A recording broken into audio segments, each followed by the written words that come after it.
برسات کے بعد جناح ٹاؤن کا صفائی آپریشن، صفائی کے لیے ٹریکٹر ٹرالیاں روانہ کر دی گئی۔ پولنگ اسٹیشن سمیت علاقوں کی صفائی کی جائے گی۔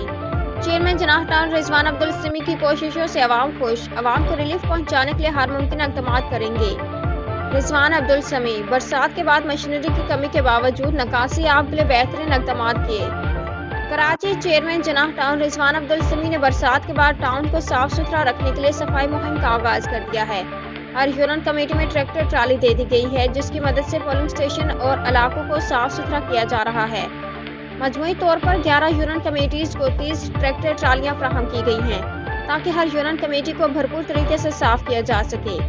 چیئرمین جناح ٹاؤن رضوان عبدالسمی نے کہا ہے کہ برسات کے بعد مشینری کی کمی کے باوجود نکاسی آب کے لیے بہترین اقدامات کیے۔ پہلے مرحلے میں سڑکوں کو رواں دواں کیا، جس کے بعد علاقوں کی صفائی پر عملہ معمور کیا ہے۔ علاقوں کی صفائی کے لیے بڑے پیمانے پر کام کرنے کی ضرورت ہے کے تحت 30 ٹریکٹر ٹرالیاں یوسیز میں روانہ کی گئی ہیں، تاکہ ہر یوسی میں مکمل صفائی کے امور سر انجام دیے جا سکیں۔